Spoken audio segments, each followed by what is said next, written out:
लोग जानते हैं कि 9 अगस्त 2024 को पड़ रही है शुक्रवार नाग पंचमी। इसीलिए दोस्तों इस दिन का महत्व बहुत ही ज्यादा बड़ा होता है और ऐसा दिन पूरे साल में सिर्फ एक ही बार आता है। और दोस्तों आप सभी लोग जानते हो कि शुक्रवार का अगर सबसे बड़ा कोई उपाय है तो वह 7 चने की दाल वाला उपाय है। तो दोस्तों इस शुक्रवार की नाग पंचमी के दिन आप लोगों को इस 7 चने की दाल वाला उपाय को जरूर करना है। बहुत सारे लोग होंगे जिन लोगों ने इस उपाय को ना किया हो, मतलब पूरा साल निकल गया, उन्होंने किसी भी दिन इस 7 चने की दाल वाला उपाय को ना किया हो। पर दोस्तों आपके पास एक आखिरी मौका बचा हुआ है जो कि 9 अगस्त के दिन है। तो इस दिन आप लोगों को इस वाले उपाय को जरूर कर लेना है, भले ही आपने पूरे साल भर इस उपाय को ना किया हो। पर अगर आपने इस श्रावण महीने के शुक्रवार के दिन अगर इस वाले उपाय को कर लिया तो आपको इस उपाय को करने का वह फल मिलेगा जिसकी आपने कभी कल्पना भी नहीं करी होगी। इसीलिए आप लोग इस वाले उपाय को एक बार जरूर कर लेना ताकि आप लोगों के हाथ से यह मौका ना जा सके और आपको इस उपाय को करने का फल मिल सके। दोस्तों यह उपाय पंडित जी ने अपनी अभी की ही शिव महापुराण की कथा में बताया है, जिस उपाय को आज हम आपको बहुत अच्छे से समझाने वाले हैं। तो चलिए दोस्तों उपाय को शुरू करते हैं। देखिए यह इस श्रावण महीने के शुक्रवार के दिन यह इतना खास होता है, इतना महत्वपूर्ण होता है। देखा है कभी कभी बड़े बड़े पूजा पाठ अनुष्ठान से जो मनोकामना पूर्ण नहीं होते, वह श्रावण महीने के दिन एक छोटे से उपाय करने से आपकी मनोकामना पूर्ण हो जाती है। और बहुत सारे लोगों ने इस उपाय को किया भी है और उनको इस उपाय को करने का फल भी जरूर मिला है। अगर आप लोग भी इस उपाय को करना चाहते हैं तो आप इस उपाय को पहले अच्छे से समझ लेना, सुन लेना, उसके बाद करना।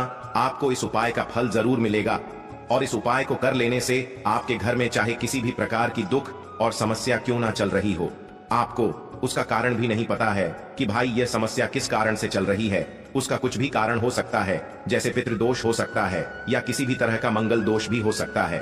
तो इस दिन आप लोगों को यह वाला उपाय कर लेना है। यह एक ऐसा उपाय है जिस उपाय को अगर किसी विशेष दिन पर किया जाए तो भाई उस विशेष दिन का जो है वह तो हमें मिलता ही मिलता है। पर हमने उस दिन पर इस उपाय को किया है तो हमें उससे भी बड़ा फल मिलता है और फल बहुत जल्दी मिलता है, क्योंकि आप इस उपाय को बहुत ही बड़े और विशेष दिन पर कर रहे हो।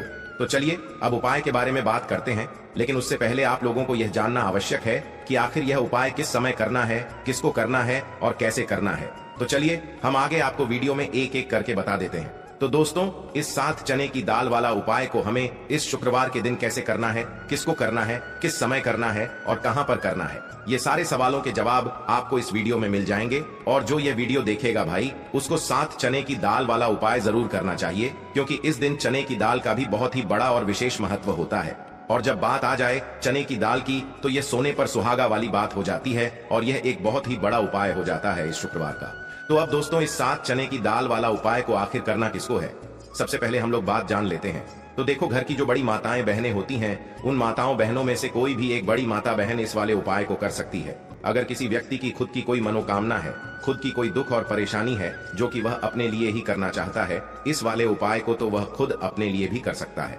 बाकी अगर कोई घर में से ऐसा है जो कि अपने ने पूरे घर परिवार की सुख और शांति के लिए यह वाला उपाय करना चाहता है तो भाई वह भी कर सकता है, उसमें भी कोई दिक्कत वाली बात नहीं है। कहने का मतलब ये है कि इस उपाय को हर एक सदस्य भी कर सकता है और पूरे घर परिवार के सदस्य के लिए घर की बड़ी माताओं बहनों में से कोई एक माता बहन भी कर सकती है। माताएं बहनें अगर घर में उपस्थित ना हो या वह यह वाला उपाय ना कर पा रही हो तो फिर घर का कोई बड़ा सदस्य भी इस 7 चने की दाल वाला उपाय को कर सकता है, चाहे फिर वह पुरुष ही क्यों ना हो, उसमें कोई भी दिक्कत वाली बात नहीं है। अब दोस्तों इस 7 चने की दाल वाला उपाय को हमें करना कहां पर है? देखो हमें शिवलिंग के पास में जाकर करना है। बहुत सारे लोग प्रश्न करते हैं हर एक उपाय को करते समय क्या हम इस उपाय को घर पर या मंदिर में कर सकते हैं? देखो तो इस वाले उपाय को आप मंदिर में करोगे तो अच्छा रहेगा, घर पर नहीं करना है। तो देखो इस वाले उपाय को आप लोग सुबह के समय भी कर सकते हो और शाम के समय प्रदोष काल में भी कर सकते हो। अब अगर आप पूछो कि भाई सबसे उत्तम समय कौन सा रहेगा इस 7 चने की दाल वाला उपाय को करने का, तो हम आपसे बस यही कहेंगे कि इस उपाय को आप शाम के समय करेंगे तो ज्यादा बेहतर होगा। बाकी अगर सुबह के समय भी करेंगे तो भी अच्छा होगा, उसमें कोई भी दिक्कत वाली बात नहीं है।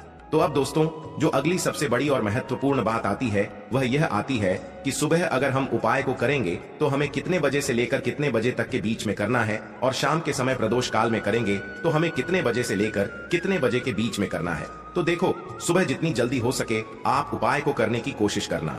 बाकी अगर किसी कारणवश लेट भी हो जाओ, थोड़ी देर भी हो जाए तो 10 या 11 बजे तक भी आप उपाय कर लेना, पर 12 बजे से ज्यादा देरी ना हो, ठीक है? इस बात का ध्यान रखना उसके बाद में। दोस्तों अगर शाम के समय प्रदोष काल की बात करें, प्रदोष काल का जो समय है होता है वह शाम के 6 बजे से शुरू हो जाता है। मतलब शाम के 6 बजे से लेकर 8 बजे के बीच का जो समय होता है यह समय प्रदोष काल का समय होता है। पर अभी जो मौसम चल रहा है इस मौसम में जो है शाम बहुत देरी से होती है, तो आप इस उपाय को 8 बजे के बीच में भी कर सकते हो। मतलब शाम के 6 बजे से रात 8 बजे के बीच में आप कभी भी इस वाले उपाय को कर सकते हो, उसमें कोई भी दिक्कत वाली बात नहीं है। परंतु शुक्रवार के दिन कोशिश करना कि समय के अंतर्गत ही कर लो। किसी कारणवश ना कर पाओ तो थोड़ा देरी से भी कर सकते हो, आपको उपाय का फल जरूर मिलेगा। देखिए, इस वीडियो में जितने भी उपाय हम आपको बताएंगे सभी उपाय सरल है। देखो, गुरुजी ने कहा है कि शुक्रवार के दिन आपको 7 चने की दाल वाला उपाय तो अवश्य ही करना चाहिए। वीडियो के अंतिम में आपको उपाय बताया है जो आपको करना है। देखो, आगे बढ़ने से पहले वीडियो को एक लाइक जरूर करें। देखो, सबसे पहला उपाय, यदि आपके जीवन में कर्जा बहुत अधिक है, आपके जीवन में संकट बहुत अधिक रहते हैं, आपके ऊपर बहुत अधिक विपदा आ रही है, बार बार आपको अपने व्यापार में और अपने धन में हानि देखने को मिल रही है, यानी कि आपको प्रत्येक कार्य में हानि हो रही है, तो आपको यह उपाय करना चाहिए। तो चलिए जानते हैं इस विशेष उपाय के बारे में। देखिए, यह वीडियो बहुत ही ध्यान से सुनिए, क्योंकि इस वीडियो में जो उपाय आपको बताए जाए वह आपको श्रावण मास में पड़ने वाली शुक्रवार की नाग पंचमी में ही करने हैं। इस नाग पंचमी में अगर हम लोग यह उपाय कर लेते हैं, तत्व पूज्य गुरुजी ने अपनी शिव महापुराण की कथा में कहा कि आपके जीवन से इन सारी समस्याओं का अंत हो जाएगा और आपको भी धन धान्य की प्राप्ति होगी। देखिए, सबसे पहला उपाय है, मात्र 21 चने की दाल से आप यह उपाय कर सकते हैं। नहीं ले सकते तो 7 चने की दाल भी ले सकते हैं। और चने की दाल लोगे तो खंडित मत लेना, टूटी हुई चने की दाल उपयोग में नहीं आती है। ठीक है, 7 चने की दाल या 1 प्यास लेते हो तो बहुत ही ज्यादा शुभ है। चने की दाल। देखो, यह उपाय किन लोगों को करना चाहिए? जिन लोगों के जीवन में दुर्भाग्य बहुत ज्यादा है, जो लोग चाहते हैं कि उनका भाग्य का उदय हो, उनके जीवन में भी नया सवेरा आए, उनके जीवन में भी रोशनी आए, उनके जीवन के हर कार्य सिद्ध हो जाए, तो उन लोगों को यह उपाय करना चाहिए। चने की दाल आपने ले ली, अब आपको साथ में लेना है एक स्टील का पात्र। कोई भी कटोरी लेना चाहो कटोरी ले लो, जिसके अंदर 2 चम्मच कच्चा दूध और शुद्ध जल मिलाना। ठीक है, और आपको साथ में लेना है मैं तांबे के पात्र के अंदर चल। ठीक है, ये तीनों मात्र 3 सामग्री लेकर के आज के दिन यानी कि सावन शुक्रवार के दिन आपको जाना है भगवान शिव के मंदिर में। देखो, शुक्रवार के दिन पड़ता है तो बहुत शुभ होता है, तब भी हम चने की दाल के उपाय करते हैं। क्यों? क्योंकि चने की दाल का जो रंग होता है वह स्वर्ण होता है, और स्वर्ण जो होता है यानी कि एक तेज का प्रतीक माना जाता है, और तेज हमारे जीवन में आता है तो हमारे कार्य सिद्ध होते जाते हैं। अगर जीवन में उदासी होगी तो कुछ भी कार्य आप कितना भी कार्य कर लें, आपका कुछ भी नहीं हो सकता। लेकिन अगर जीवन में तेज होगा, जीवन में ऊर्जा होगी, तो वह कार्य अपने आप ही परिपूर्ण होते जाएगा, अपने आप ही सिद्ध होते जाएगा। शुक्रवार के दिन पड़ता है तब हम चने की दाल का उपयोग करते हैं। प्रदोष की तिथि शुक्रवार के दिन पड़ती है तब हम चने की दाल का उपयोग करते हैं। और उसी प्रकार से यह शुभ तिथि जो कि महीने में एक बार आती है वह और यह शुक्रवार के दिन है, इसीलिए हम आज यह उपाय करेंगे। देखो, करना क्या है? चने की दाल। देखो, आप क्या करोगे? सबसे पहले जो कच्चा दूध लेकर के आए हो उसके अंदर 1-1 चने की दाल आपको डालना है। बृहस्पति शवर महादेव का स्मरण करते हुए बृहस्पति देव को मजबूत करते हैं। बृहस्पति देव जो होते हैं वह भाग्य का साथ देने वाले होते हैं, जीवन से दुर्भाग्य को दूर करने वाले। जिनकी किस्मत नहीं च भक्ति ना, उनको गुरु ग्रह को मजबूत करना होता है। और गुरु ग्रह भगवान शिव की पूजा में रहते हैं, यानी कि शिवलिंग के आसपास रहते हैं। शिव जी की पूजा के लिए देखिए, 1 चने की दाल आपको कच्चे दूध वाले पात्र में आपको डाल देनी है। आगे आपको बाद में, अब यह कच्चा दूध जिसके अंदर आपने चने की दाल डाली हुई है, यह आपको भगवान शिव के शिवलिंग पर श्री शिवाय नमस्तुभ्यम का जाप करते हुए आपके जीवन के दुर्भाग्य दूर हो, जीवन में सौभाग्य की प्राप्ति हो, ऐसी कामना करते हुए आपको पूरा कच्चा दूध आपको अर्पित कर देना है। कच्चे दूध वाले पात्र में अगर चने की दाल रह जाती है तो वह हाथ से निकल करके भगवान शिव के शिव अंग पर आप अर्पित कर सकते हैं। ठीक है, अर्पित कर लिया। अब आपको क्या करना है? जो भगवान शिव के शिवलिंग पर आपने चने की दाल अर्पित करी है, वह उस चने की दाल पर देखो, उस चने की दाल पर आपको आपका सीधा हाथ रखना है और आपकी जो भी विशेष कामना है, जो भी मनोकामना है भाग्य से जुड़ी हुई, लेकिन आपको प्रार्थना करनी है कि जीवन के दुर्भाग्य दूर हो और जीवन में जो भी आपकी इच्छा है वह आपको बोल देनी है। यह कामना करने के बाद हाथ हटाना और उसका जो के पात्र के अंदर जो जल है वह जल भगवान शिव के शिवलिंग पर आपको श्री शिवाय नमस्तुभयम का जाप करते हुए आपको अर्पित कर देना है। वैसे तो सावन का महत्व होता है रात्रि में, यानी कि सूर्यास्त के बाद, क्योंकि सावन यानी कि रात्रि में ही जैसे नवरात्रि का महत्व रात्रि में होता है, उसी प्रकार से नाग पंचमी का महत्व भी रात्रि में होता है। लेकिन अगर फिर भी अगर आप रात्रि में नहीं कर पाते या आपके घर के आसपास करने नहीं देते मंदिर में, तो फिर आप यह उपाय दिन में भी कर सकते हैं। तो यह हो गया पहला उपाय। अब हम बात करते हैं। देखिए, इस उपाय के लिए आपको मात्र एक लौंग का जोड़ा लेना है, यानी कि 2 फूल वाली लौंग लेनी है। साथ में आपको मात्र थोड़ा सा शहद लेना होगा और इसी के साथ में आपको तांबे के पात्र के अंदर शुद्ध जल लेना होगा। अब देखिए, इन सभी सामग्रियों को लेकर के आपको भगवान शिव के मंदिर में पहुंच जाना है। देखें, ये उपाय आप सुबह से लेकर शाम तक कर सकते हैं। तो वह सबसे पहले तो आपके पास जो 2 फूल वाली लौंग हैं, उन्हें आपको शहद के अंदर अच्छे से डुबो है, यानी कि दोनों लौंग पर आपको अच्छे से शहद का लेपन कर देना है। अब आपको जो आपके पास एक लौटा जल है, सबसे पहले तो उसे शिवलिंग पर धीरे धीरे समर्पित करना है और श्री शिवाय नमस्तुभयम इसका जाप करते हुए समर्पित कर देना है। अब आपके पास जो 2 फूल वाली लौंग है शहद से, उसे आपको शिवलिंग पर अर्पित करना है और आपको प्रार्थना करनी है कि जीवन में जो रोग की स्थिति है वह समाप्त हो, जीवन के जो संकट और समस्याएं हैं वह सभी समाप्त हो, जीवन से जो कर्ज की समस्या है वह समाप्त हो।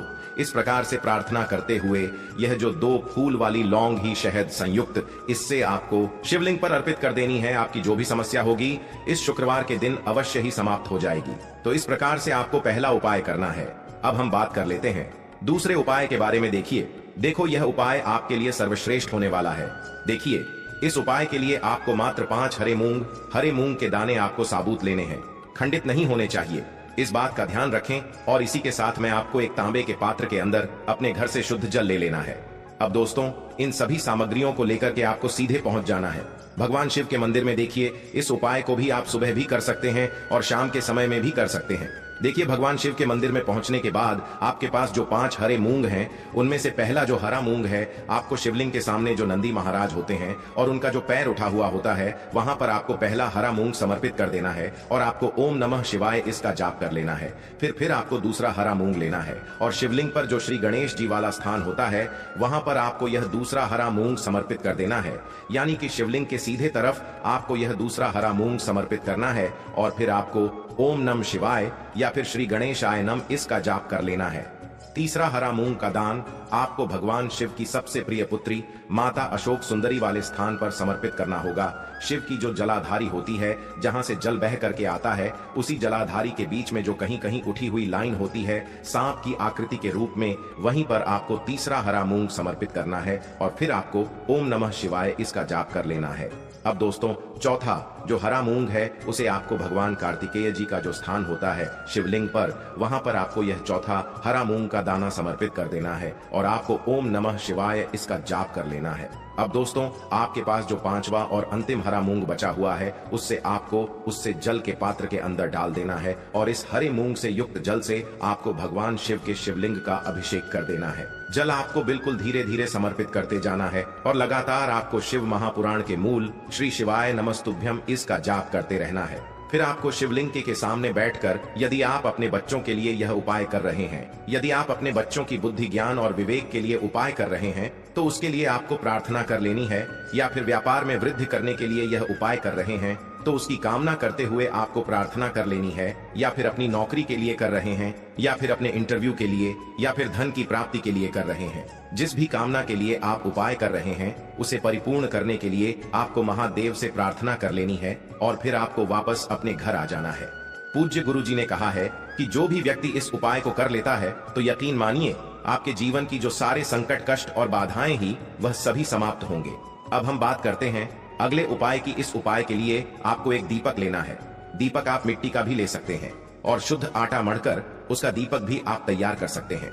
दीपक के अंदर गोल बाती का प्रयोग करना है और दीपक के अंदर आपको शुद्ध घी का प्रयोग करना है। इसी के साथ में आपको मात्र एक फूल वाली लौंग लेनी होगी। अब यह एक दीपक और एक फूल वाली लौंग लेकर के सीधा आपको पहुंचना होगा बरगद के वृक्ष के वहां पर। देखिए, सबसे पहले तो आपके पास जो एक फूल वाली लौंग है, उससे आपको बरगद के वृक्ष की जड़ में समर्पित करना है। देखिए, अगर आपके जीवन में कोई भी बड़ा संकट आने वाला है, कोई भी बड़ा कष्ट आने वाला है, तो वह इस उपाय के माध्यम से दूर होने वाला है। महादेव की विशेष कृपा रहेगी कि जो भी संकट आपके जीवन में आने वाला होगा वह भी दूर हो जाएगा। तो आपको एक लौंग समर्पित करनी है बरगद के वृक्ष की जड़ में और वहीं पर आपको जो है गोल बाती वाला दीपक जो आप लेकर के गए हैं, उससे भी वहां पर प्रज्वलित कर देना है, वट केयर करते हुए।